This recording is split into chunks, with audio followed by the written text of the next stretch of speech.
Kevin Ellis a appuyé sur la gâchette, mais Tracy Grist a tué Matthew Rostelli. Il ne s'agit pas de déterminer s'il y a eu meurtre. La question est de savoir si Tracy est liée à ce meurtre. Selon la loi, une personne est coupable d'un crime si elle aide intentionnellement à le commettre. Si elle le sollicite, si elle l'encourage, si elle aide à ce que cela se produise. Elle n'a pas besoin d'appuyer sur la gâchette pour être une meurtrière. Donc, encore une fois, Kevin a tiré, mais Tracy est une meurtrière. Animée par sa haine envers Matthew, inspirée par son intérêt pour les faits divers, Tracy a planifié et exécuté une imitation du complot de Donna Adelson. Après tout, comme Tracy elle-même l'a dit, parfois il faut sortir des clous. Dans ce complot, Kate et ses enfants étaient le mobile, Kevin était le moyen, et Tracy était le cerveau, la manipulatrice. Abordons brièvement chacun de ces 3 points. Abordons d'abord le mobile. Kate n'était pas heureuse en mariage. Elle le trouvait sans amour et était déjà avec d'autres hommes. Elle voulait divorcer et avoir la garde de ses enfants. Mais en fuyant dans l'Utah, un avocat spécialisé dans le divorce lui a dit que ce ne serait pas si simple. Comme elle l'a écrit à son ami, elle se sentait désespérée et foutue. Tracy avait elle aussi un mobile à la suite de ces événements. Rappelle-toi ce que Matt lui a écrit après qu'elle a persuadé Kate de filer en douce en le laissant derrière elle. Tu as mis dans la tête de Kate qu'elle devait quitter la Californie. Je n'oublierai pas ton implication là-dedans. Profite du temps qu'il te reste avec eux. Tu ne seras plus le bienvenu dans notre maison. Si tu ne m'envoies pas l'adresse où étaient ses enfants, j'appellerai le shérif pour enlèvement. Tracy non seulement détestait Matt, mais elle craignait que, s'il restait présent, elle perde au moins une partie de l'accès qu'elle avait à sa fille et à ses petits-enfants. Tout le monde a compris que c'était la goutte d'eau qui faisait déborder le vase. Tracy a fait ce qu'un avocat ne pouvait pas. Elle a copié une idée, une façon de sortir du mariage sans tribunal californien, sans shérif, sans garde partagée et sans aucun problème en suspens. Cela tuerait Matthew. Les moyens. Kevin devait tirer sur Matthew dans le plan de Tracy. Il a tiré sur Matthew 7 fois, 3 fois dans le dos. Quelques secondes à peine après que Matthew soit entré dans la maison, un invité attendu et convié. Kevin et Tracy ont ensuite attendu 8 minutes après la fusillade avant d'appeler le 911. Un temps suffisant pour s'assurer que Matthew était vraiment mort. Le temps de placer le couteau. Le temps de maquiller la scène. Durant ces 8 minutes, personne n'a tenté d'aider Matthew à survivre. Durant ces 8 minutes, Kevin a prévenu que Matthew pouvait encore bouger ou donner des coups de pied. Et pendant ces 8 minutes, comme je l'ai dit, le couteau a été placé. L'arme qu'il a utilisée pour tuer Matthew, celle de Tracy. Le couteau placé dans la main de Matthew, celui de Tracy. La manipulation. Tracy était le cerveau du meurtre. Elle était au centre de gravité de toute cette famille. C'est elle qui a amené chaque membre de la famille à jouer son rôle nécessaire. Certains l'ont sûrement fait sans connaître le but ultime de Tracy. Elle était le lien entre Kate et Kevin. Vous avez entendu dire qu'ils n'avaient pas vraiment de relation avant que Kate ne s'enfuit avec les enfants dans l'Utah. Elle était littéralement la voix dans l'oreille de Kate, lui disant quoi dire lorsque Kate parlait au téléphone avec Diane, la mère de Mathieu. Elle dictait à Kate ce que Kate devait dire à Mathieu ou lui écrire par SMS pendant que Kate l'attirait dans l'Utah et à l'intérieur de la maison. Et Tracy était, au sens figuré, la petite voix à l'oreille de Kate alors qu'elle la convainquait que c'était la solution pour s'en sortir. Elle a manipulé Kevin. Elle a exploité ses instincts protecteurs envers Kate, mais surtout ses instincts envers ses 2 enfants. Elle l'a poussé à tendre une embuscade, à tirer et à tuer Mathieu. Alors elle a manipulé Rachel pour faire sortir Rory et Jake de la maison afin qu'ils ne soient pas témoins. Elle a manipulé Rachel pour qu'elle fasse le guet et relaye des informations pendant que Matt roulait vers l'Utah. Tu te souviens des messages que Rachel a envoyés à Kevin et Tracy juste quelques minutes avant le meurtre? Oram, trouve le mien. C'est aussi elle qui a demandé à Rachel de dire à Tim qu'on n'aurait pas besoin de lui cette nuit-là. Pourquoi? Parce que le plan que Tim connaissait, être simplement le médiateur, être présent pendant une conversation, avait changé. On n'aurait pas besoin de Tim pour maintenir le calme, parce que Tracy n'avait pas besoin de lui pour ça. Elle ne voulait pas qu'il maintienne le calme. Elle voulait que Kevin tire sur Matthew avec le moins de témoins possible. Tracy a collaboré avec Tara-Lynn pour créer une fausse histoire de réconciliation dans leur message, probablement pour que la police la trouve. Vous avez vu Kate témoigner. Elle a peut-être voulu que Matthew disparaisse de la situation. Nous pouvons être réalistes. Nous pouvons utiliser notre bon sens. Il était évident que Kate n'était pas capable de planifier ou de mener à bien ce complot meurtrier toute seule. Vous avez entendu le témoignage de Kevin. De qui était cette idée? C'est l'idée de Tracy. Au début de ce procès, mon collègue vous a demandé de vous en tenir aux preuves. Pas ce qu'il a dit, pas ce qu'a dit l'avocat adverse, pas ce que je dis, mais ce que montrent les preuves. Il vous a demandé de réfléchir à plusieurs questions durant ce procès. Tracy Grist a-t-elle causé la mort de Matthew Roselli? Tracy a-t-elle conclu avec Catherine et ou Kevin un accord pour tuer Mathieu? Tracy a-t-elle aidé à placer le couteau ou l'a-t-elle fait elle-même? Nous allons bientôt examiner les preuves pour voir quelles réponses elles apportent à ces questions. Mais d'abord, je veux revoir quelques-unes des instructions que le juge Griffin vient de vous donner, parce que la loi qu'il vous a donnée va vous aider à déterminer quel récit laisse les faits parler d'eux-mêmes et quel récit déforme les faits pour les adapter à une histoire qui ne reflète pas la réalité de ce qui s'est passé.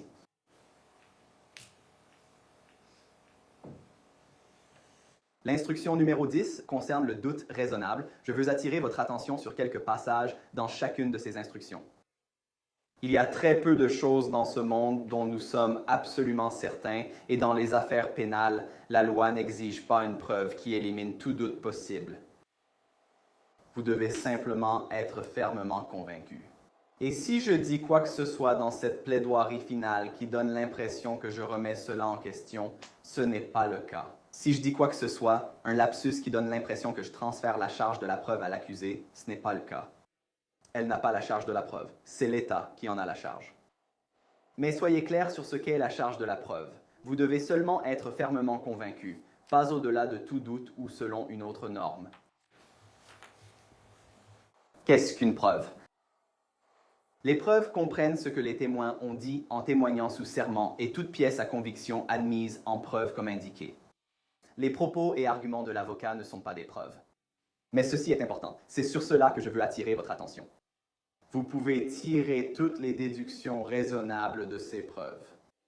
De nombreuses déductions raisonnables peuvent être tirées dans cette affaire. Vous pouvez vous demander, certaines preuves sont-elles meilleures que d'autres? Les faits peuvent être prouvés par des preuves directes ou circonstancielles. La loi ne considère pas qu'un type de preuve soit supérieur à un autre. C'est à vous d'appliquer votre jugement et votre bon sens pour décider de la valeur que vous accordez aux preuves. Comment décidez-vous si un témoin est crédible? Je ne pouvais évidemment pas mettre toute l'instruction ici, mais les passages clés sont « Utilisez votre jugement et votre bon sens ». Vous pouvez considérer tout ce que vous jugez important pour évaluer la crédibilité des témoins. Et c'est essentiel, vous pouvez croire tout, une partie ou aucune partie du témoignage d'un témoin. Avec au moins 2 témoins, il y a des raisons de ne croire qu'une partie de ce qu'ils vous ont dit. Nous y reviendrons. Maintenant, qu'est-ce qui doit être prouvé? Maintenant, ceci n'est qu'un résumé. Quand nous y arriverons, lorsque vous délibérerez et que nous en discuterons plus tard dans l'argumentation, utilisez les instructions elles-mêmes. Ceci n'est qu'un résumé pour nous aider pour le moment. Je souligne les 4 chefs d'accusation, dont la violence domestique en présence d'un enfant, avec 2 chefs pour chacun des 2 enfants. Mais il s'agit ici de déterminer si Tracy Grist a causé la mort de Matthew en tant que complice du meurtre. Entrave à la justice, en tant que complice de l'infraction, est-ce que Tracy a placé le couteau ou a fait une déclaration mensongère à la police lors de l'appel au 911? Violence domestique en présence d'un enfant. Tracy Grist, complice, a-t-elle commis le meurtre devant les enfants? La conspiration diffère un peu ensuite. Tracy Grist ayant l'intention que le crime soit commis, s'est entendu avec une ou plusieurs personnes pour participer ou provoquer la commission de l'acte. 3 chefs d'accusation incluent la formulation comme complice de l'infraction. Il est important d'y réfléchir. Qu'est-ce que cela signifie? Comment pouvez-vous être complice? Si elle a l'élément moral requis pour l'infraction, c'est quelque chose que l'instruction va vous expliquer un peu plus en détail dans un instant. Si elle la commet directement ou si elle la sollicite, la demande, l'ordonne, l'encourage ou y aide intentionnellement, elle est tout aussi coupable que la personne qui l'a réellement commise. Donc, si elle a sollicité, demandé, ordonné, encouragé ou aidé Kevin à tirer sur Mathieu, elle est coupable de meurtre. Idem pour l'entrave à la justice et la violence domestique en présence d'un enfant. Maintenant, avec cette loi à l'esprit, je veux revoir les faits avec vous. Dans ces faits, il est aussi certain que 2 et 2 font 4 que Tracy Grist est non seulement complice, mais la complice principale des infractions de meurtre, d'entrave à la justice, de complot et de violence domestique en présence d'un enfant. Nous avons admis beaucoup de pièces à conviction dans cette affaire, une quantité considérable. Ceci n'est que la preuve documentaire, sans parler des vidéos, sans parler de l'audio. Permettez-moi de vous remercier d'avance pour votre patience.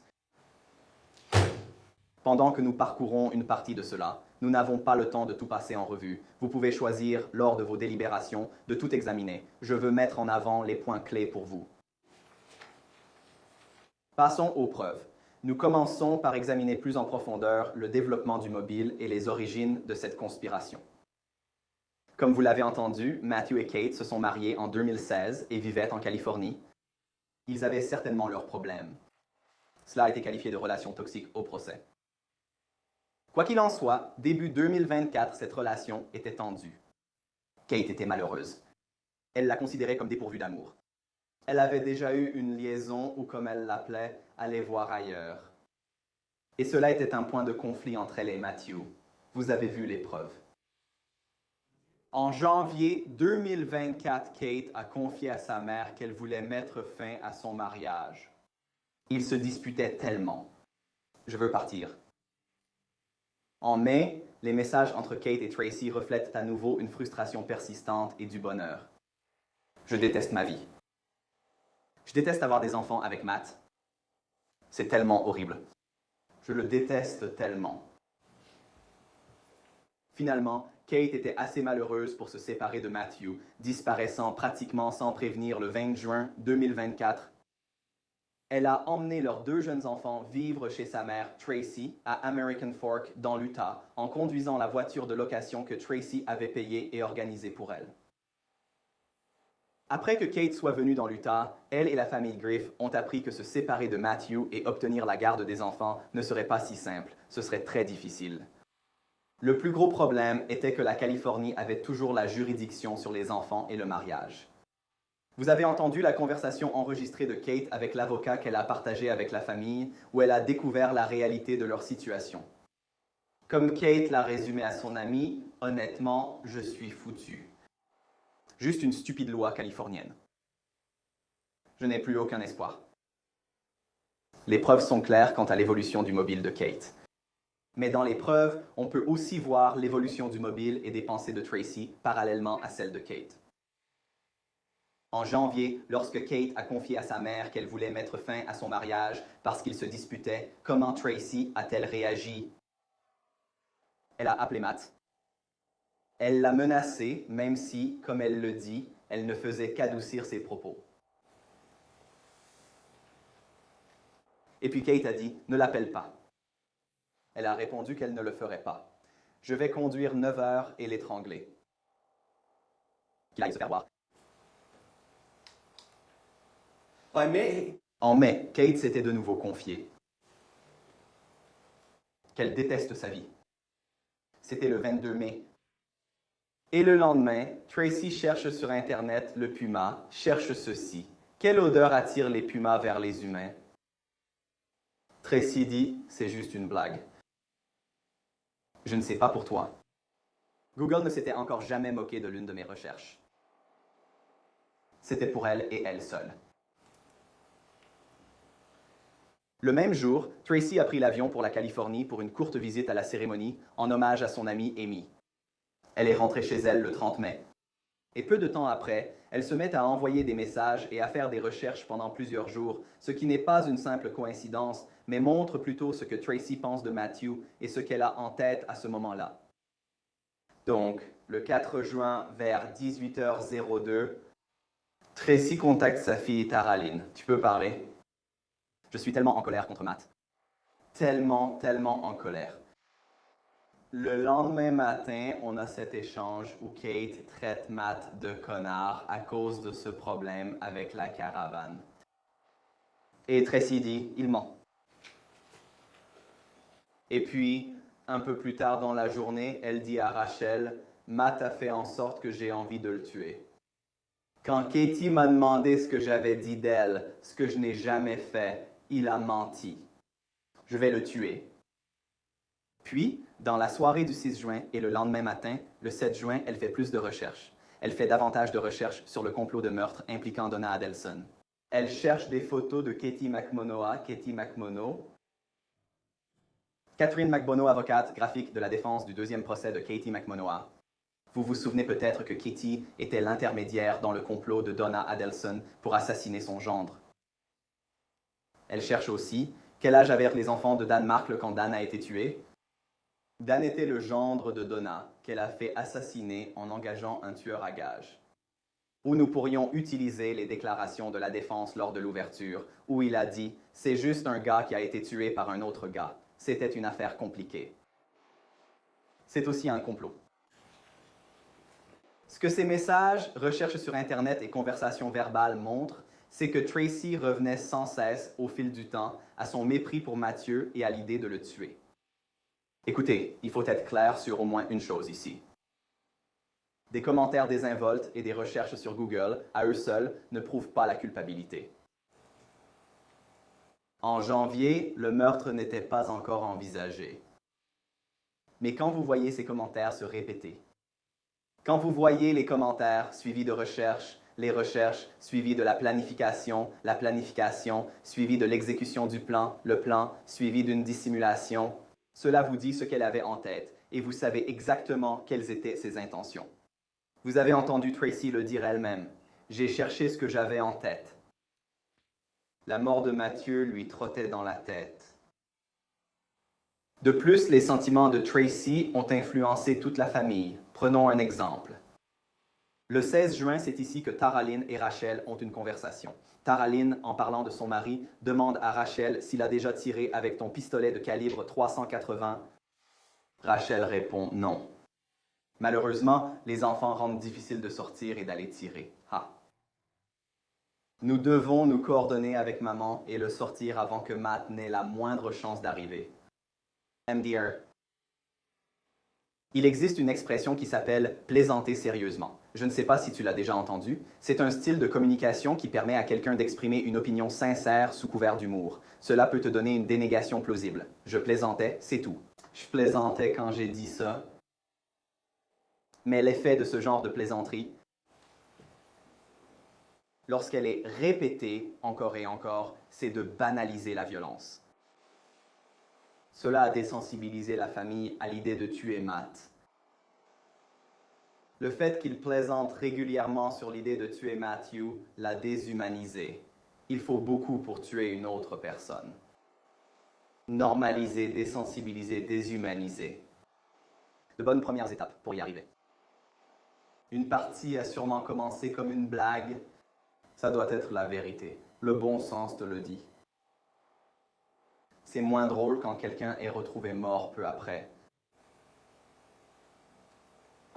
Sachant comment Tracy perçoit Matthew, pensez à ce qui s'est produit après la décision de Kate de quitter Matthew pour venir dans l'Utah. Donc, le 16 juin, les dispositions ont été prises pour que Kate vienne dans l'Utah.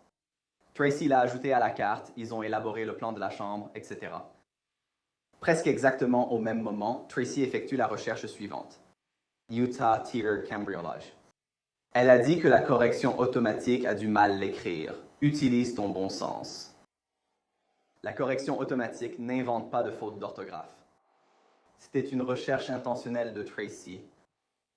Puis, Quelques heures plus tard, elle cherche comment demander le divorce, comment établir une résidence dans l'Utah. Le 20, Kate est venue dans l'Utah. Et à la suite de sa venue dans l'Utah, nous avons les dernières conversations par texto entre Matthew et Tracy. Celle où Matt a envoyé des textos à Tracy après qu'elle ait aidé Kate à partir en le laissant. Ces déclarations. Celle où il dit que tu as infecté Kate et que tu dois profiter du peu de temps qu'il te reste avec eux. Celle où il menace d'appeler le shérif pour enlèvement. Et on peut voir, à la suite de cet échange, exactement comment Tracy s'est inquiétée de ce qui s'était passé, de ce qu'elle avait fait et des implications juridiques d'avoir amené Kate et les enfants dans l'Utah. Car ce que nous allons voir n'est pas une pause temporaire, mais une rupture définitive. Parce que le lendemain matin, le 22 juin, elle effectue 16 recherches liées à la garde d'enfants, aux implications juridiques et à l'enlèvement parental. Que Tracy a-t-elle appris de ces recherches en ligne? On peut en déduire, souvenez-vous des instructions, vous pouvez faire des déductions raisonnables à partir des preuves, qu'elle a appris exactement ce que l'avocat a dit à Kate le 11 juillet. La Californie avait toujours la compétence pour le divorce, la compétence pour la garde des enfants, et il n'y avait aucun moyen pour Kate d'obtenir la garde exclusive des enfants dans l'Utah. Et maintenant, à ce stade, après cela, Kate avait de très bonnes raisons de craindre de perdre au moins une partie de l'accès à sa fille et à ses petits-enfants. Il y a eu l'appel de l'avocat le 11 juillet à 15h29. Il a duré environ 31 minutes. Qu'est-ce que Tracy a recherché à 16h39? Quand Donna Adelson a-t-elle été arrêtée? Donc, environ 40 minutes après la fin de l'appel de l'avocat, Tracy fait des recherches pour savoir combien de temps il a fallu à Donna Adelson pour être arrêtée après s'être débarrassée de son gendre encombrant en le faisant assassiner pendant un conflit de garde. Est-ce une coïncidence? Si vous avez encore le moindre doute que Tracy ne savait pas exactement ce qui se passait avec l'avocat ou qu'elle ne contrôlait pas absolument tout et tout le monde dans cette famille, souvenez-vous de sa conversation avec Tara Lawrence. D'avant la réunion avec l'avocat. Tara appelle Kate. Aide-la à préparer ce qu'elle dira à l'avocat. Elle est contente de ne pas y retourner et maintenant elle doit entamer des démarches juridiques. L'école commence bientôt. Le 1er juillet, est-ce que ça te semble temporaire? Tracy sait que Kate ne reviendra pas, même si elle a témoigné du contraire. Elle donne des instructions à Tara et à Kate sur ce qu'elles doivent faire. Et soyons honnêtes, les enfants n'ont pas besoin d'être inscrits à l'école dans l'Utah s'ils rentrent chez eux en Californie. Les adultes, Tracy, disent « Le lendemain, j'écouterai l'appel de l'avocat et je ferai un compte-rendu. » Qu'est-ce qu'on sait? Nous savons, d'après les propres mots de Tracy, qu'elle avait du mépris pour Matt, qu'elle détestait Matt, qu'elle n'aimait pas Matt. Utilisez votre propre adjectif pour décrire sa voix. Nous savons, selon ses mots, qu'elle a ressassé ses prétendus mensonges. Nous savons, d'après ses propres mots, qu'elle plaisantait à plusieurs reprises. Elle a parlé de le tuer, de lui faire du mal. Selon ses propres dires, elle connaissait bien les complots de meurtre. Nous savons, d'après ses propres mots, qu'elle faisait des recherches sur la façon de tirer sur des intrus. Nous savons, d'après ses propres mots, qu'après que Matthew ait menacé d'appeler le shérif pour enlèvement, elle s'inquiétait de l'enlèvement parental et des implications juridiques. Et nous savons que l'avocat a dit à la famille que ce n'était pas une bataille juridique qu'ils allaient gagner. Y avait-il un plan initial pour que cette famille, pour Kate, engage une procédure de divorce? Oui, c'était le plan initial. Mais à ce stade, au 11 juillet, le plan de secours est devenu prioritaire pour Tracy, Kate et Kevin. Une porte de sortie, mais cette porte de sortie consistait à écarter Matthew définitivement. Je veux vous rappeler encore une chose à ce sujet avant que nous continuions. Kate a témoigné que le complot s'est formé environ une semaine à une semaine et demie après son arrivée dans l'Utah, le 20. Croyez Kate tant que vous pouvez vérifier ses propos. Ce point peut au moins être confirmé. Les messages entre Tara et Kate datent du 11 juillet, soit un peu plus d'une semaine et demie. Qu'avons-nous ici? Le 21 juin, Tracy a parlé à Kevin du shérif et du problème d'enlèvement. Elle a transféré le message. Et comment Kevin a-t-il répondu? Eh bien, non. Il ne s'inquiète pas pour Kevin. Désolé, il ne s'inquiète pas pour Matt. Et le 26, Kate envoie un message à Kevin. Quel jour reviens-tu? Je demande pour Olaf. C'est le surnom de Matt. Je peux revenir plus tôt si besoin.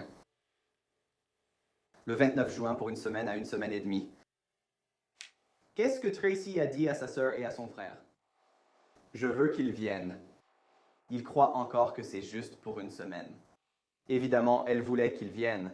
Tu ne peux pas écarter Matt s'il n'est pas présent. Au final, quel que soit le moment exact où le plan s'est concrétisé, quel que soit le moment précis où l'accord a été conclu, après l'après-midi du 11 juillet, les dés étaient jetés. Les bribes de ressentiment de Tracy envers Matt, les pensées persistantes de lui faire du mal, l'inspiration tirée d'une autre affaire de meurtre, tout cela s'est entremêlé pendant ce dernier jour et demi pour former un complot qui a abouti lorsque Kevin a tiré sur Matthew. Et si vous pensez qu'à un moment donné, que ce soit une heure, un jour ou un mois avant le meurtre, il y a eu un accord, alors cela constitue un complot et Tracy est coupable de ce complot et du meurtre. Il est certain que c'était une conspiration mal exécutée, avec une dissimulation encore pire, ce que la défense a qualifié de complot particulièrement brouillon. Mais un complot brouillon reste malgré tout un complot. Passons maintenant à l'exécution puis à l'effondrement du complot. Rétrospectivement, on peut diviser les preuves en 4 phases. Voici comment je vais vous l'expliquer. Il voulait attirer Mathieu dans l'Utah. Il devait le canaliser ou l'amener chez Tracy. Il devait lui tendre une embuscade et cacher l'affaire. Donc, première phase, attirer Matt dans l'Utah. Nous l'avons déjà admis, Matt doit venir dans l'Utah pour que ça marche. Mais on sait aussi que Matt ne veut pas faire la route jusqu'à l'Utah.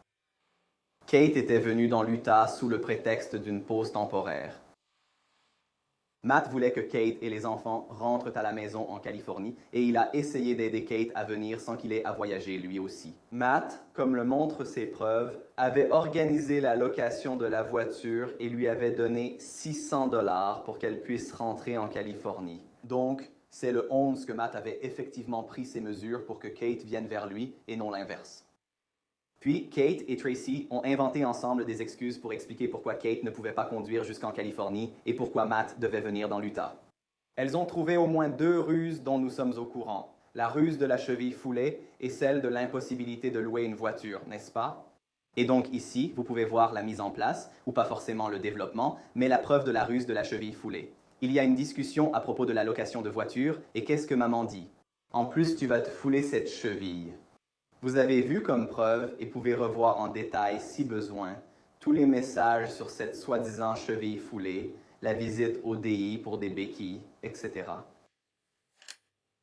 Et puis encore une fois plus tard, le commentaire disant qu'on ne peut pas conduire avec cette cheville. Et en plus, l'excuse de ne pas pouvoir le faire à cause du permis de conduire d'un autre État et du problème de carte de crédit ou de carte de débit. Dans tous ces messages, on peut voir que Tracy contrôle la situation, pas Kate. Tracy dirige ce spectacle. Sous la direction de Tracy, non seulement Kate a convaincu Matt de conduire jusqu'en Utah, mais elle l'a aussi convaincu de prendre le camion, avec l'AirTag à l'intérieur. Vous avez entendu un appel téléphonique dans lequel Matt exprimait son inquiétude concernant la panne du camion et disait vouloir emprunter la voiture. Mais Kate insistait pour qu'il prenne le camion. Nous y reviendrons dans un instant.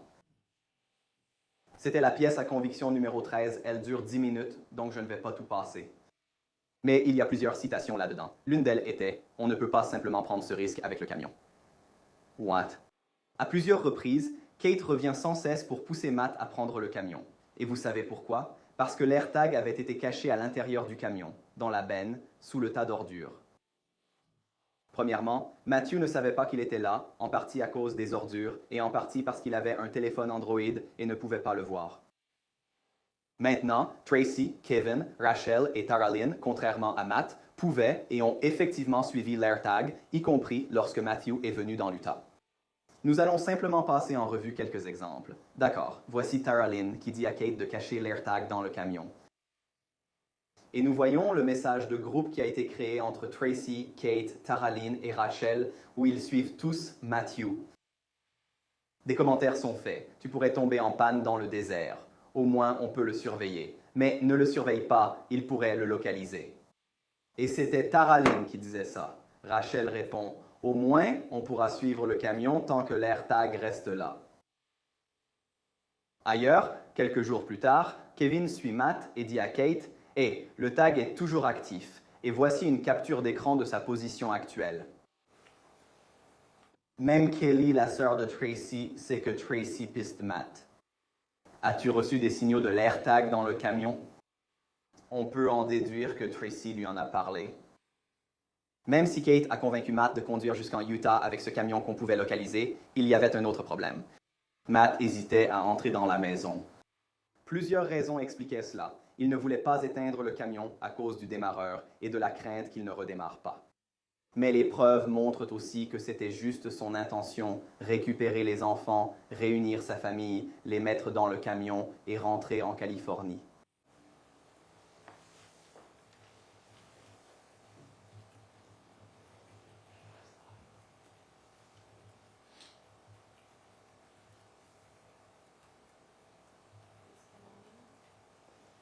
Parce que le volume, il semble qu'il n'ait peut-être pas été monté.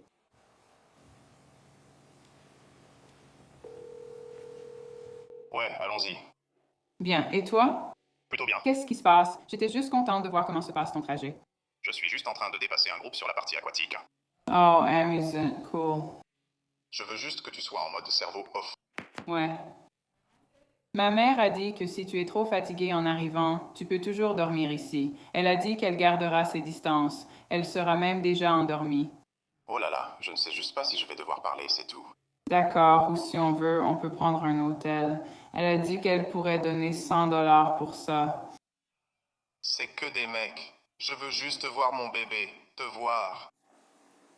Je veux juste regarder mon oreiller et le reste. D'accord. Je suis vraiment inquiet à ce sujet. Alors, et DJ Mom, qu'est-ce que tu veux, hein?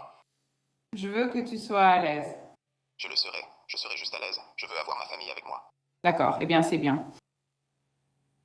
Oh, génial. Oui. Cool. Dépose tout ici. La matinée a commencé avec ces messages. Bonjour, je me lève et me prépare. Excité pour aujourd'hui, c'est ce que Kate lui a dit. Il dit, je suis aux anges. J'ai hâte de vous serrer tous dans mes bras et de vous embrasser. Vous avez d'autres appels téléphoniques du matin versés au dossier que vous pouvez écouter. Le dernier appel que vous venez d'entendre était à 14h20. Il y en a un autre vers 20h, 20h15. Vous pouvez tous les écouter si vous voulez. Vous remarquerez que Matt n'est pas agité. Matt est enthousiaste à l'idée de voir sa famille, de voir son bébé, de rentrer chez lui. C'est très différent du témoignage de Tracy qui disait qu'il était agité et expliquait ce qui s'est passé. Eh bien, cela explique ce qui s'est passé. De toute façon, Matthew ne voulait pas entrer chez Tracy. Il ne voulait ni confrontation ni couper le contact des voitures. Nous en avons discuté. Il voulait juste charger vite et rentrer chez lui.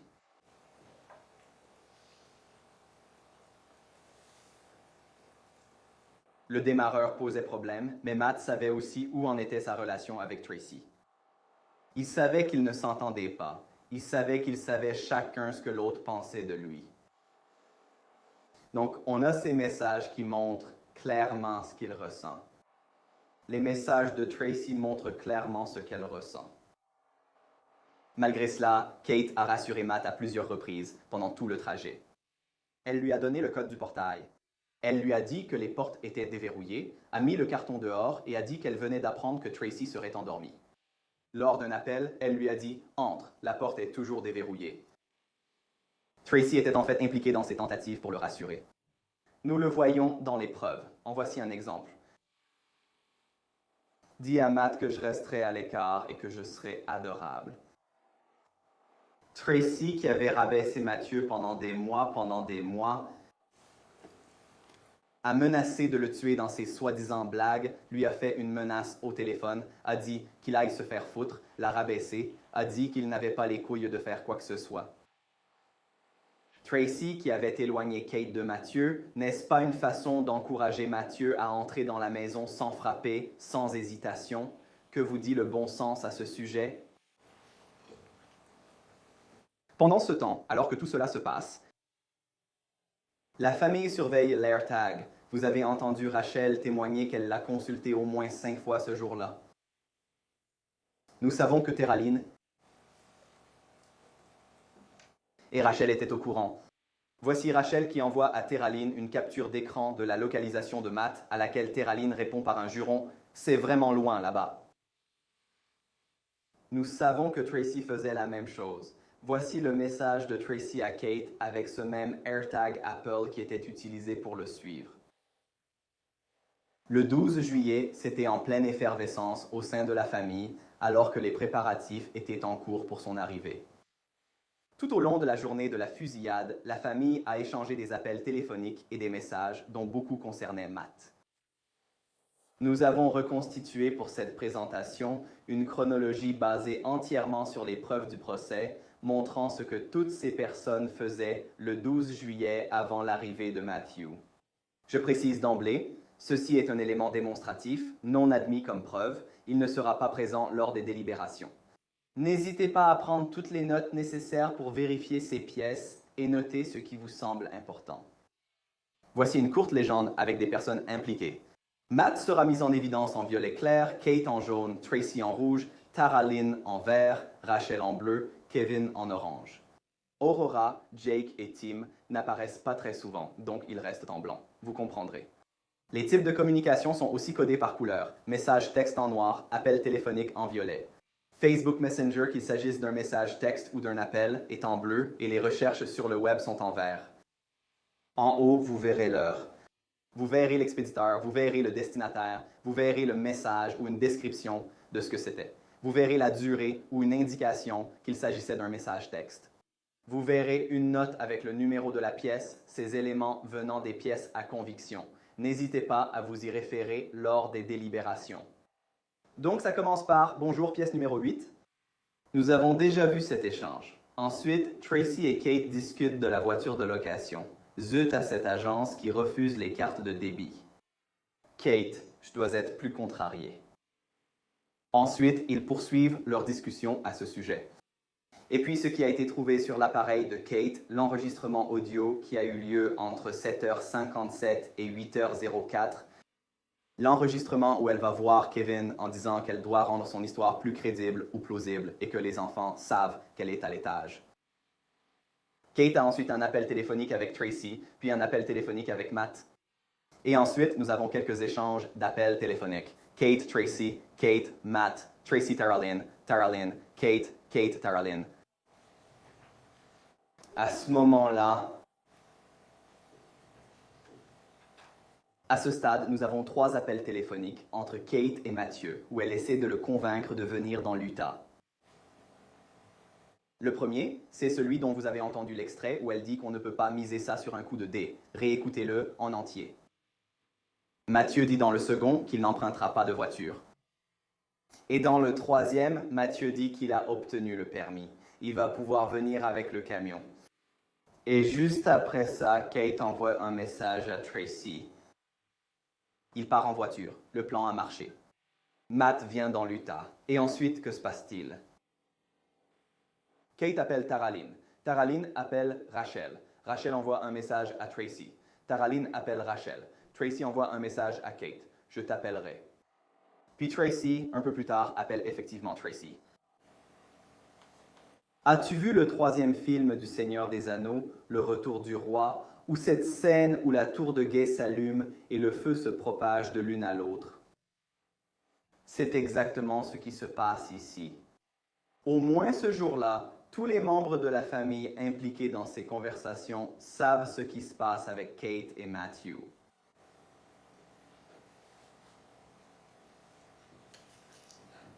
Et puis, nous avons ce message texte que nous avons déjà vu où Tracy montre la localisation de l'AirTag. Et ensuite, nous avons un appel téléphonique entre Matt et Kate où Kate confirme que Matthew est en train d'entrer. Ouais, tu devrais probablement juste t'arrêter juste devant la maison, tu sais. Je ne sais pas combien de temps ça prendra. Oui, pas longtemps du tout. Ouais, je n'essaie pas de te presser ou quoi que ce soit. Non, je comprends. You come inside?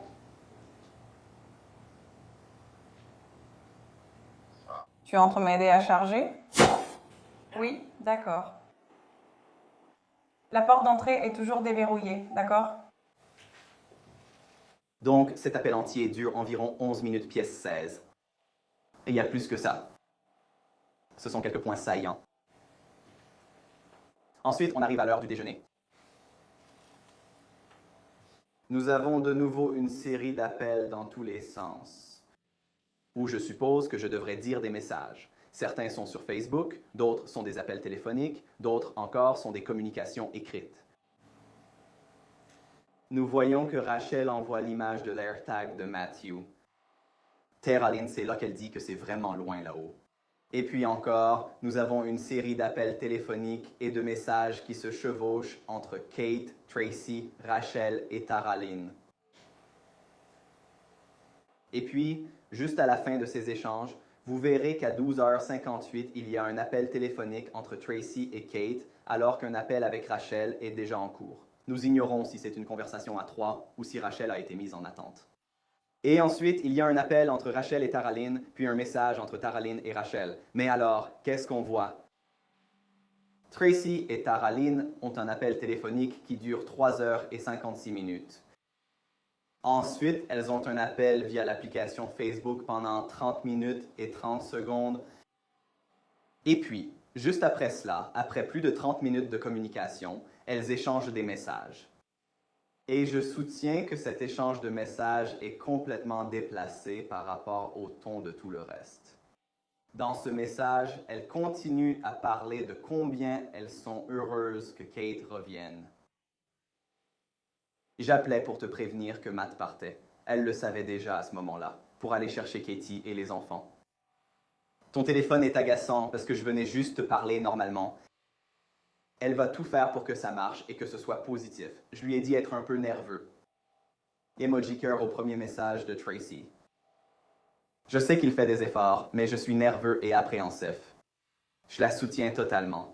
J'ai besoin que tu la soutiennes aussi, car elle hésite et a besoin de notre amour pour agir pour les enfants. Tracy continue. Ma seule prière aujourd'hui, c'est qu'il soit en paix et qu'il continue de l'être. Avec elle, notre chose, mais elle se reprend. Désolé, les mois à venir, donc je vais le lire corrigé. Avec elle, pas seulement pendant le trajet de retour de Californie, mais aussi dans les mois à venir, donc pas seulement.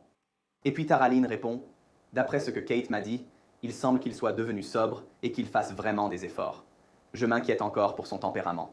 J'espère toujours qu'il a vraiment changé ces dernières semaines. Je vais certainement essayer d'être solidaire.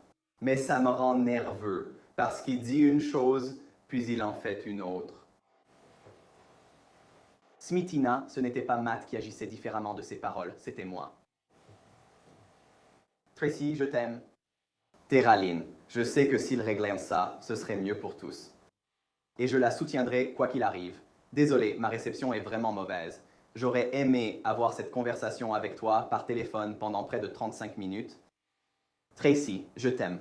Tout ce qui compte pour moi, c'est qu'elle soit heureuse, ainsi que les enfants. J'ai l'impression que tu offres une nouvelle chance à tout cela, surtout après son retour à la maison et ta période de réflexion. Ça continue. Le plus difficile, c'est qu'ils poursuivent encore sur une ou deux pages.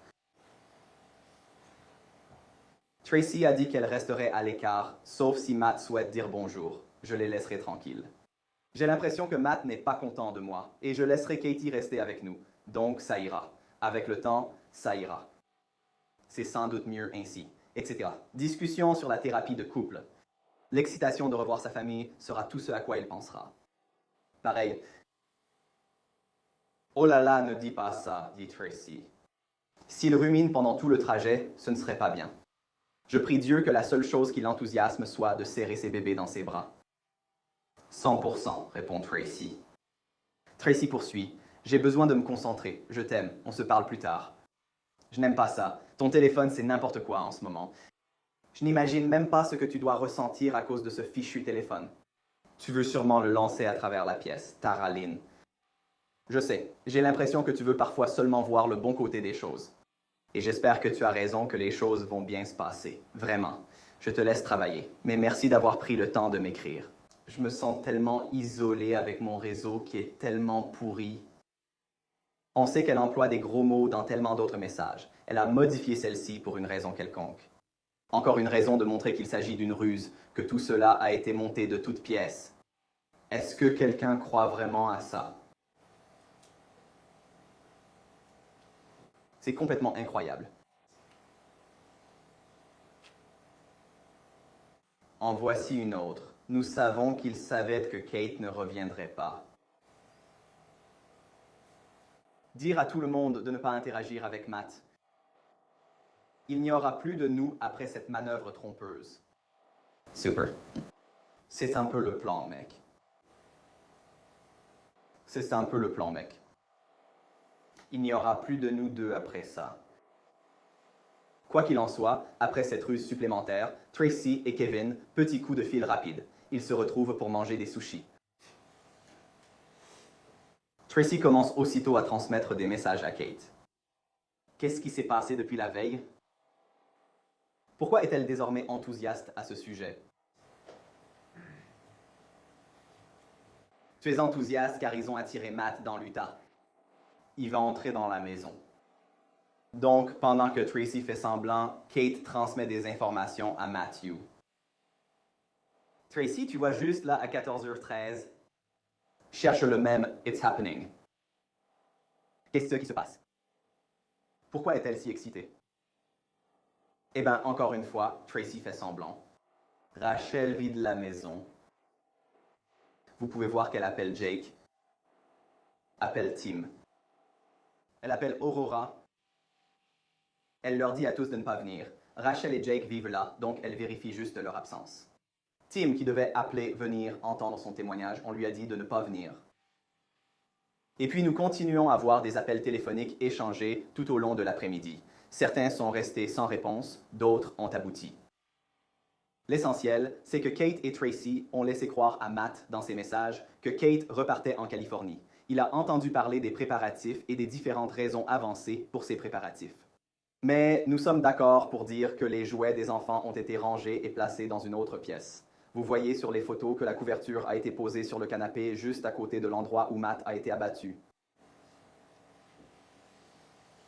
Et aussi, pendant tous ces préparatifs, la famille surveillait la localisation de Matt. Kate disait constamment à Matt qu'elle l'aimait. Elle était excitée, même si nous savons qu'elle n'avait aucune intention de partir. Ses valises n'étaient pas faites. Elle ne part pas en avion. Elle ne montera pas en voiture avec lui. Et puis, au moins 3 fois lors de ce dernier appel à 8h13, Kate confirme « Tu vas bien rentrer, n'est-ce pas? » C'est la pièce à conviction numéro 18. Et ensuite, Kate lui envoie le code du portail. Et puis, à 22h01, juste une minute avant l'arrivée de Matt, Rachel a envoyé un message à Tracy puis à Kevin et lui a dit de regarder l'AirTag pendant que Matt passait par Orem. À qui a-t-elle d'abord envoyé le message? À Tracy, puis en second à Kevin. Mais qui manque de façon flagrante? À qui ne l'a-t-elle pas envoyé? À Kate. Kate, celle dont la famille est soi-disant inquiète, celle qui a un appareil Android et qui ne peut donc y accéder que par la famille ou l'iPad de l'un de ses enfants. Celle dont nous sommes soi-disant censés nous inquiéter si Matthew est vraiment dangereux, c'est la seule qu'on tient à l'écart des informations. Maintenant, enfin, un dernier point. Tu peux prendre le mauvais chemin. Un dernier point avant que nous continuions. Nous avons utilisé un code couleur pour vous. Et je vais revenir au début. Et tu verras que Tracy est en rouge. Voilà, voici le début. Tracy est en rouge. La voilà. La voilà. La voilà. La voilà. La revoilà. Tracy. Tracy partout. Oh, Tracy. Elle est partout parce qu'elle est partout. Tracy est le centre du cercle et ses enfants sont les rayons. Elle est le centre de contrôle. Elle orchestre toute l'intrigue. Elle s'est mise d'accord avec Kate que celle-ci attire Matthew dans l'Utah et le fasse entrer dans la maison. Elle s'est mise d'accord avec Kevin qu'il se cache, attende et tire. Elle a ensuite demandé à Rachel de faire sortir Rory et Jake de la maison, de dire à Tam de se retirer et de suivre les déplacements de Matt. Elle a demandé à Taraline de l'aider à diffuser une histoire mensongère selon laquelle elle était heureuse que Kate retourne avec Matthew, mais aussi que Matthew pourrait ruminer toute la journée, donc il fallait faire attention. Il ne faut plus croire cette histoire. Comment sais-tu qu'elle a manipulé tout le monde? Observe ce qu'elle dit et ce que les autres font, son implication et le résultat. Tu sais quel est l'un des pires aspects de tout ça? Elle n'a pas seulement trompé Matthew. Elle a manipulé certains de ses enfants pour qu'ils exécutent ses ordres sans jamais comprendre ce qui se passait réellement. Tu me l'as dit? Nous allons passer à l'embuscade, la phase 3 comme je l'ai divisée. Donc, à 22h01, Matthew était à Orem. En quelques minutes, il est arrivé à American Fork. Avant 22h06, Matthew est entré dans la résidence fermée. À l'intérieur de la maison de Tracy, Kate était à l'étage avec les enfants. Tracy attendait dans la cuisine et Kevin avait mis un holster et le pistolet de Tracy en préparation de l'arrivée de Matthew.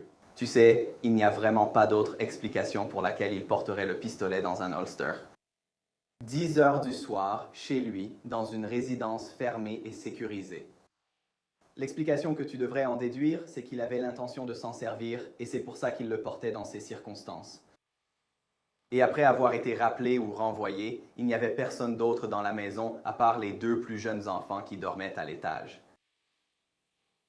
À 22h06, la caméra du voisin a filmé le camion de Matt devant la maison de Tracy et Kevin. Il a mis environ 30 secondes à se garer. La vidéo dure au moins 30 secondes et on le voit au moins s'arrêter à la fin. Ensuite, il sort et entre dans la maison. À 22h07, voilà le camion garé. À 22h07, quelques secondes à peine après son entrée, les voisins ont déclaré avoir entendu les coups de feu provenant de la maison. Maintenant, lorsque vous examinez et analysez les preuves physiques, médico-légales et médicales dans leur ensemble, cela vous montre ce qui s'est passé. Comme le montre cette diapositive, que j'avais déjà affichée, Matthew a mis un peu plus de 30 secondes à s'arrêter. Il a laissé ses feux de détresse allumés en sortant. Il s'est garé soigneusement sur le carton, a pris quelques instants, le temps dont il avait besoin, puis est entré à l'intérieur. Il est entré par la porte d'entrée comme demandé. Rappelez-vous, la porte reste déverrouillée et la moustiquaire avait été retirée. Et il a retiré ses sandales juste à l'intérieur de la porte d'entrée, comme le fait un bon invité. Ensuite, le scan Faro nous permet de voir qu'immédiatement ou dans les secondes qui ont suivi l'entrée de Matt, Kevin a commencé à tirer. Matthew a essayé de s'enfuir dans le couloir à gauche. Cela a du sens parce que les preuves montrent que Kevin devait se tenir à sa droite d'après les douilles, la trajectoire des balles et l'ensemble des autres éléments de la scène, pas seulement un détail isolé. Matthew n'est malheureusement pas allé loin. Vous pouvez voir avec la zone noire caviardée où Matthew est tombé après avoir été touché à la poitrine, sur le côté, au poignet et dans le dos. 3 fois. Alors qu'il s'éloignait de la porte vers le couloir, il a atterri à environ 3 ou 4 mètres de l'endroit où il avait laissé ses sandales. Nous y reviendrons dans un instant ainsi que sur le lieu de la chute de Matthew. Mais pour l'instant, souvenez-vous simplement de ce que l'expert de la scène de crime a dit. Il a indiqué où Kevin se serait trouvé en se basant sur l'ensemble des circonstances. Les douilles, les balles, les trajectoires et tout cela. Et d'après son témoignage, vous pouvez raisonnablement en déduire qu'il s'agissait d'une embuscade. 10h06, vous l'avez vu sur la vidéo. 30 secondes, le temps d'atteindre la porte. À 10h07, des coups de feu ont retenti. Kevin n'aurait pas eu le temps d'aller au garage et de prendre l'arme dans le coffre-fort. Matthew n'aurait pas eu le temps de faire le tour comme certains témoignages le décrivent. C'était une embuscade immédiate ou quasi immédiate. Et c'est le résultat. À 22h08, les voisins entendent des coups de feu et envoient un message à Tracy à 22h09 pour vérifier leur état. Sans réponse, ils appellent le 911. À ce moment-là, Kate, qui était restée à l'étage avec les enfants, a entendu Kevin dire quelque chose comme « Fais attention parce que lui, Matthew, pourrait encore bouger ». Fait intéressant, c'est l'une des rares choses que Kate a dites qui n'avait pas de confirmation indépendante ou externe jusqu'à ce que Tracy vienne témoigner à la barre et dise la même chose. Donc, au moins, cette partie-là était vraie, selon son témoignage.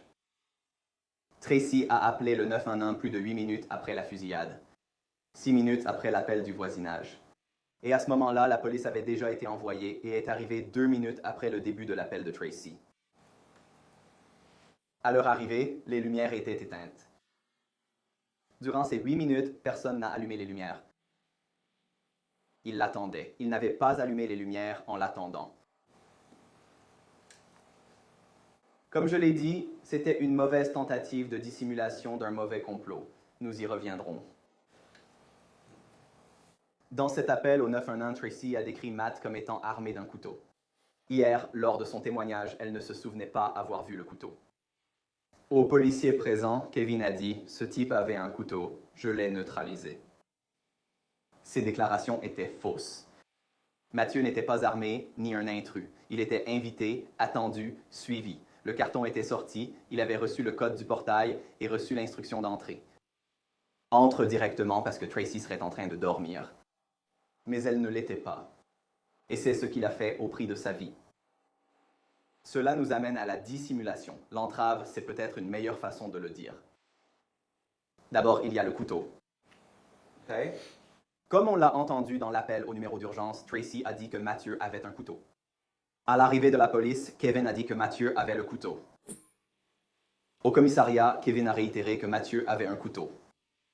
Tracy a dit la même chose lors de son entretien au commissariat. Des heures plus tard, à la marine, Tracy a aussi dit aux voisins que Mathieu avait un couteau. Voilà la version. Un couteau, comme vous pouvez le voir, a été trouvé dans la main de Matthew, mais ce couteau a été placé là. Il existe de nombreuses preuves physiques et médico-légales qui démontrent que c'est le cas. Commençons par la photo, juste pour faire appel au bon sens.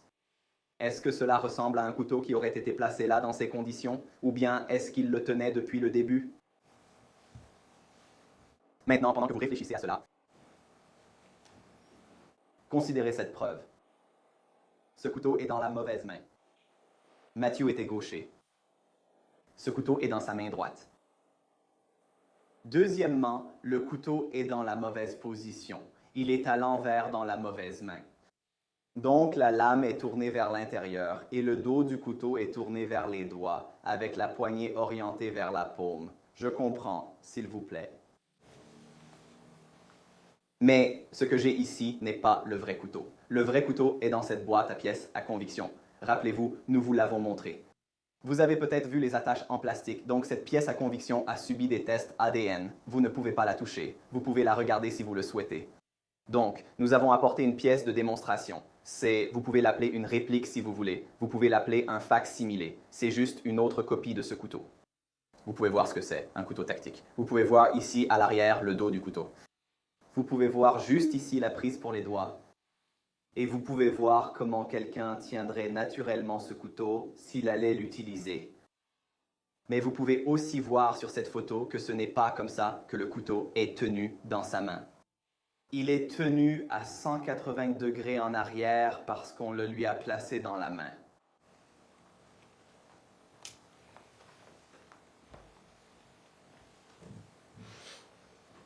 Considérez les traces de sang dont il a été question. On a parlé de l'accumulation du sang et de la répartition des traces. Pour être honnête, les photos sont assez choquantes. Je ne vais pas toutes les montrer. Celles admises comme preuve sont à votre disposition et vous en voyez déjà assez ici. Du sang s'accumule près de son épaule. Il n'y a pas de sang qui s'accumule sous le bras, là où se trouve la blessure par balle.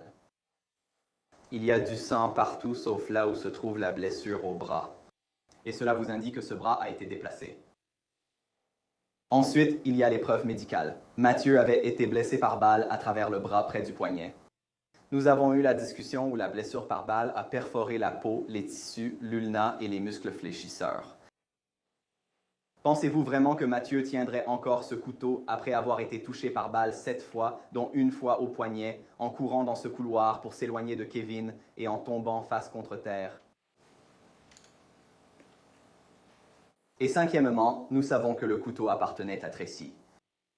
Je l'ai répété et continuerai à le faire. Ne croyez Kate que dans la mesure où son témoignage est corroboré. D'accord? Maintenant, Kate a témoigné. C'est le couteau de Tracy. Elle vous a dit où il était caché dans la buanderie. Elle vous a dit qu'elle l'avait vu auparavant. Comment le corroborer? On sait que c'est un couteau rare. Le détective a précisé que les magasins locaux ne le vendent pas. Nous avons vu comment Tracy y a eu accès. Le mari de son amie Amy, Pierre, était décédé, mais il recevait ses boîtes mystères tactiques de My Tactical Promo, et Tracy, en venant plusieurs fois chez Amy pour s'occuper d'elle, y avait eu accès. Nous avons appris lors du témoignage que Tracy n'hésite pas à prendre des choses à Amy. Nous avons parlé des titres, n'est-ce pas? Donc elle avait accès, et elle a fait la même chose dans une autre situation. Donc, vous pouvez en déduire qu'elle l'a fait dans cette situation. Et nous savons grâce à la publication Facebook de mytacticalpromo.com qu'il s'agit bien de ce couteau. Et puis, il y a la preuve ADN, où, vous savez, il y a beaucoup de choses à dire sur l'ADN. Mais ce que l'on peut dire, c'est que de très solides éléments indiquent que l'ADN sur le couteau appartenait à Mathieu et Catherine, ou Mathieu et Kevin et Mathieu, ou Tracy. Le but est que vous ne pouvez pas savoir, à partir du seul ADN, quel membre de la famille Grist a placé ce couteau, mais vous savez qu'il n'a pas été manipulé que par Mathieu. Et vous savez que quelqu'un dans cette maison l'a mis là. Vous avez aussi entendu que des experts estiment que le couteau a été placé là. Right?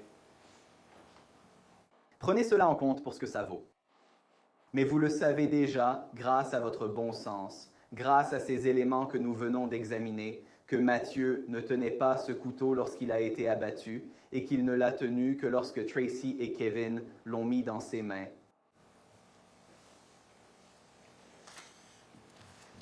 À ce stade, je voudrais revoir quelques-unes des instructions avec vous. Je ne mettrai pas ces éléments sur la diapositive. Vous pouvez suivre avec votre copie et prendre des notes si vous le souhaitez, sans obligation. Je veux m'assurer que vous suiviez exactement le libellé de ces instructions. Je vais simplement passer en revue quelques-unes d'entre elles. Nous allons d'abord déduire l'intention, n'est-ce pas? Tracy a laissé beaucoup de preuves numériques qui vous indiquent quelle est son intention, mais vous devez quand même en déduire un peu. Vous devez aussi déduire l'intention et la motivation des autres membres de la famille, comme l'indique cette instruction. Nous avons rarement des déclarations directes, donc on se base sur les déclarations, comportements et circonstances disponibles pour déterminer l'intention. Et puis, à l'instruction 30, nous avons la responsabilité du participant à l'infraction, l'instruction sur la participation à l'infraction dont nous avons parlé plus tôt.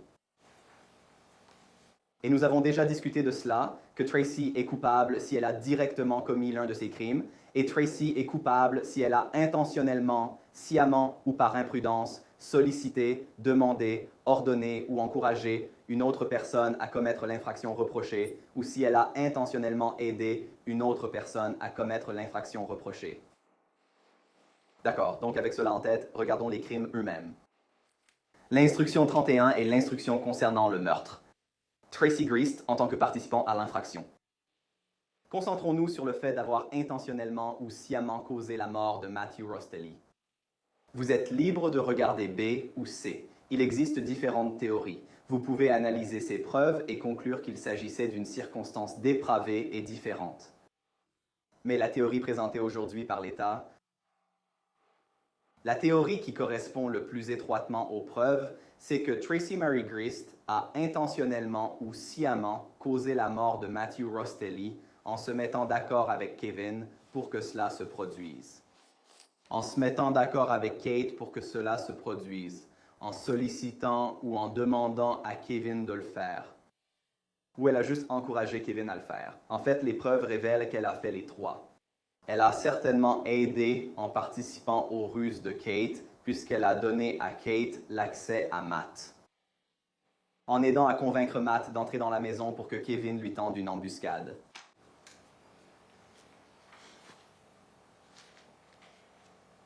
Ensuite, nous regardons l'instruction 34, le complot. C'est la seule des accusations qui n'est pas une accusation de complicité. Pour celle-ci, c'est un peu plus simple à certains égards. Tracy Grist avait l'intention que le meurtre soit commis et s'est entendu avec une ou plusieurs personnes de participer à la réalisation du meurtre.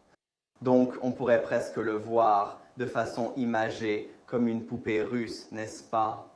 Qu'elle a conspiré, mais dans un certain sens, c'est beaucoup moins grave que d'être complice, n'est-ce pas? Elle peut être d'accord pour que le meurtre ait lieu sans forcément se charger de solliciter, d'encourager ou d'aider, n'est-ce pas? Elle se contente simplement d'être d'accord avec eux pour y participer ou le provoquer, même avec le moindre accord. Je devrais probablement reformuler ça un peu différemment. Elle a donné son accord, puis a accompli un acte substantiel en vue de le commettre.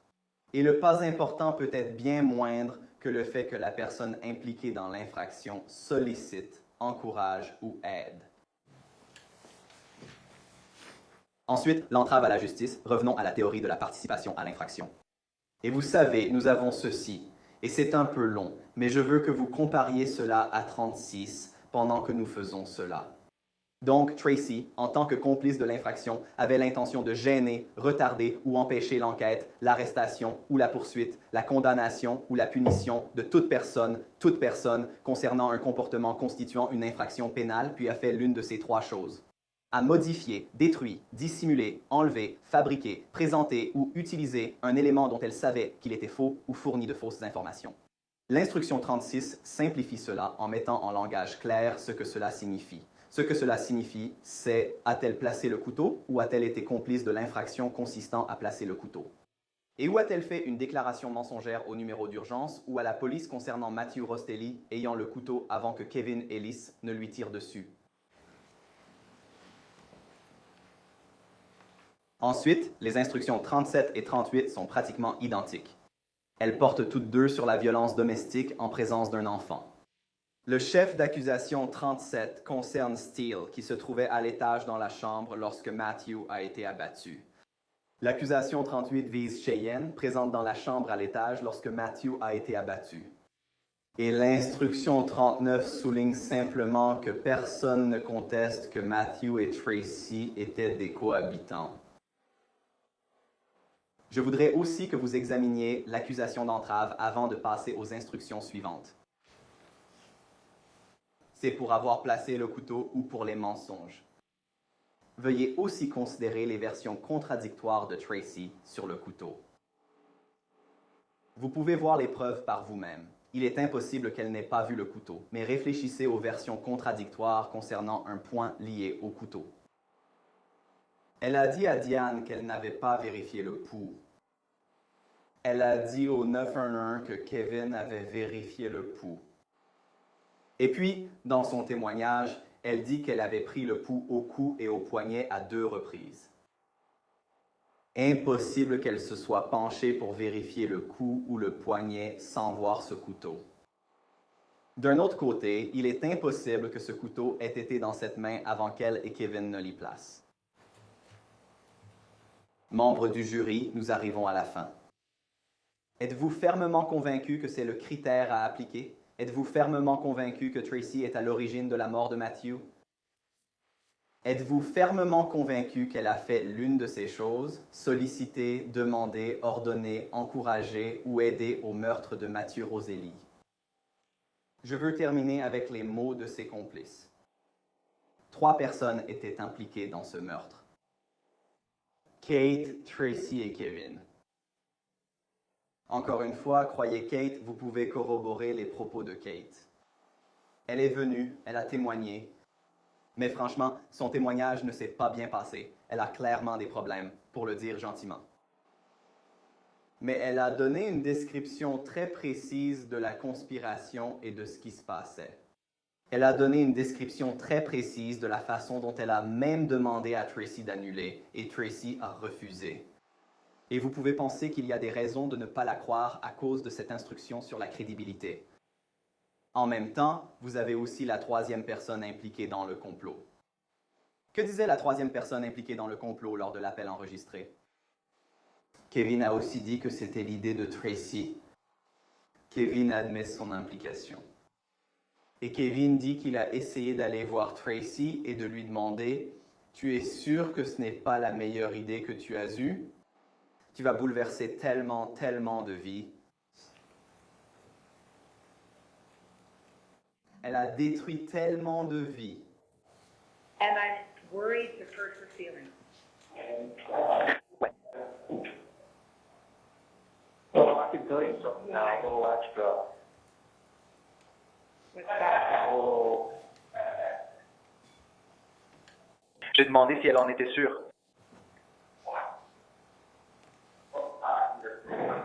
She was sure? Elle était là à me raconter tout ce qui allait se passer. Et je lui ai dit, tu es sûr que ce n'est pas ce qui va arriver? Elle complote et fait tout ça. Et elle dit oui. Et elle bat Cheyenne. C'était sa réponse. Oui, il a battu Chayette. Oh my God. Je ne veux pas entendre, désolé. Je ne voulais pas te dire ça pendant si longtemps. Non, je sais. Je n'arrive même pas à l'imaginer. Je n'arrive même pas à l'imaginer.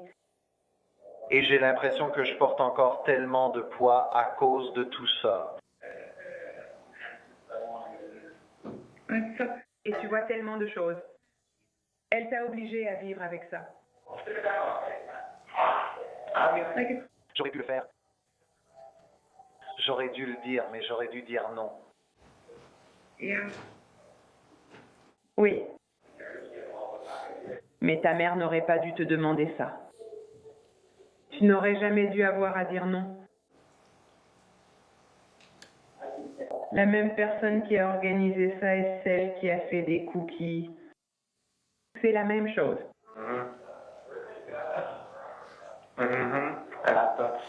C'est fou. Elle m'a fait des cookies aux pépites de chocolat sans pépites. Je sais. Et des bottes motifs muffins ou myrtilles pour ton anniversaire. Mais c'est ce qu'elle voulait parce que elle l'avait dans cette conséquence et devait le faire. Je pense juste qu'elle ne voit pas assez loin. Elle ne l'a jamais fait. Et je pense qu'elle passe trop facilement à autre chose à chaque fois. Je l'ai un peu prévenu. J'ai dit, ça va changer tellement de vies. Tu n'as même pas idée du nombre de vies que ça va changer. Oh mon Dieu, tu as dit ça? Waouh. Oui. J'ai dit, cette décision est irréversible. J'ai dit ça à elle. Wow.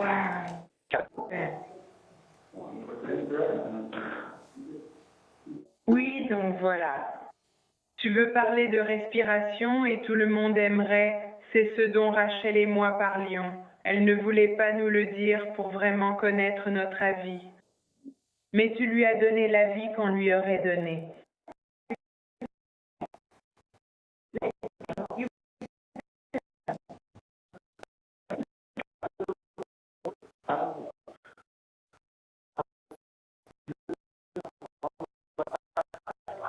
Je ne me souviens pas exactement de ce que j'ai dit, mais je sais que je l'ai exprimé de façon très éloquente et très efficace. J'ai dit que ce n'était pas la meilleure chose. L'idée que tu as, réfléchis-y un instant. Oh mon Dieu. Voilà pourquoi je me sentais vide, car à ce moment-là, je prenais les devants et me disais, tu sais quoi? Je dois suivre mes conseils. Je lui ai parlé.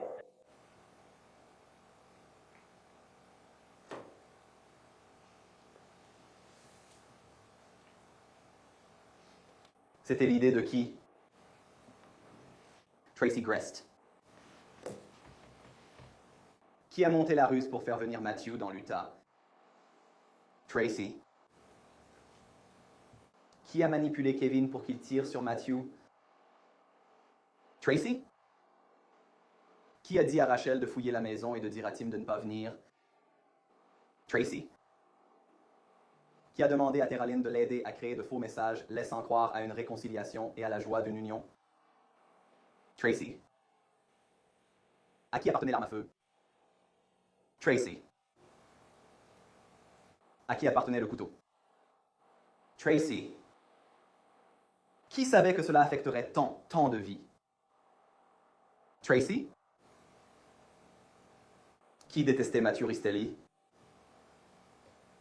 Tracy. Qui a été prévenu? Tracy. Tu ne peux pas revenir en arrière. Tracy.